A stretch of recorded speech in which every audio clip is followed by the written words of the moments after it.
हरे कृष्णा। आप सभी का हार्दिक स्वागत है। तो ऋषियों की जीवनी में मैंने आपको विश्वामित्र जी का भाग 1 दिया था, जिसमें कि विश्वामित्र जी के बारे में बताया कि वह अपने पहले के जीवन में क्या थे। तो विश्वामित्र जी बहुत उच्च कोटि के योगी, तपस्वी और भक्त थे। तो जब इन्होंने वशिष्ठ वशिष्ठ ऋषि के मुख से यह सुना कि वह कह रहे हैं कि भाई विश्वामित्र तो बहुत उच्च कोटि के संत हैं, तो उनको बड़ा पश्चाताप हुआ कि मैंने वशिष्ठ ऋषि के 100 पुत्र मार दिए, अब फिर भी वह मुझे इतना अच्छा मानते हैं। तो तब से उन्होंने एक प्रण लिया। उन्होंने प्रण लिया कि मैं कभी भी अब क्रोध नहीं करूँगा। और जैसे आप लोगों ने पढ़ा है, सुना है या देखा है कि विश्वामित्र जी राजा दशरथ के पास आते हैं, दशरथ से राम जी और लक्ष्मण जी को मांगते हैं अपने यज्ञ के लिए कि मुझे यज्ञ करना है। तो दशरथ मना कर देते हैं कि वो तो छोटे बालक हैं, मैं चलता हूँ आपके साथ जो राक्षस हैं उनसे युद्ध करने के लिए। तो विश्वामित्र जी ने मना कर दिया था कि नहीं, मुझे ये दोनों ही चाहिए। उसका कारण एक क्या था कि विश्वामित्र जी जानते थे कि राम जी कौन है। तो वशिष्ठ ऋषि वहाँ समझाते हैं, क्योंकि वशिष्ठ ऋषि कौन है, वो दशरथ जी के कुल गुरु हैं, कुल पुरोहित हैं। तो वह कहते हैं कि राजन, विश्वामित्र के पास इतनी अद्भुत शक्तियाँ हैं, इतने अद्भुत अस्त्र और शस्त्र हैं कि ये अकेले ही राक्षसों को मार सकते हैं, परंतु इन्होंने क्रोध करना त्याग दिया है और जो यज्ञ कर रहे हैं उस यज्ञ में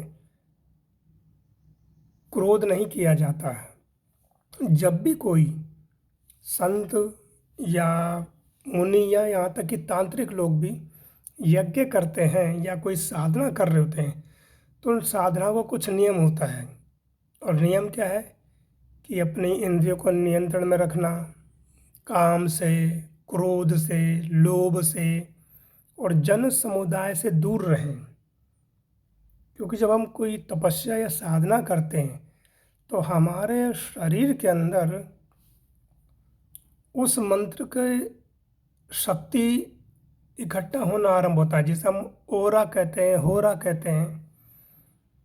वो इकट्ठी होने लगती है और अगर हम क्रोध करते हैं तो हमारी वो तपस्या भंग मानी जाती है, तथा ये कि जन समुदाय से दूर रहा जाता है कि जितने हम लोगों से मिलते हैं उतनी हमारी शक्ति का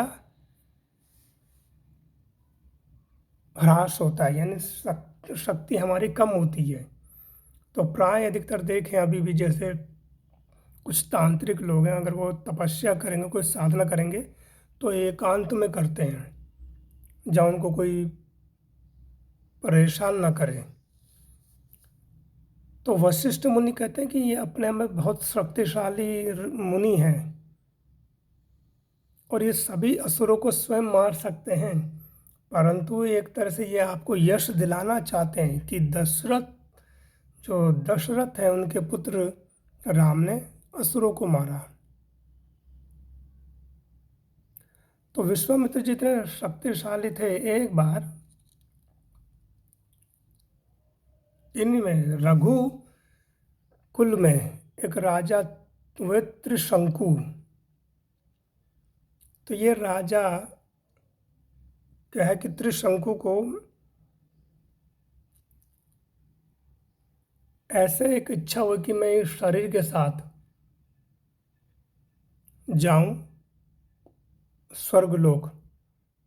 तो सभी ऋषियों ने मना कर दिया कि ऐसी कोई तपस्या या कोई ऐसा विधान नहीं है।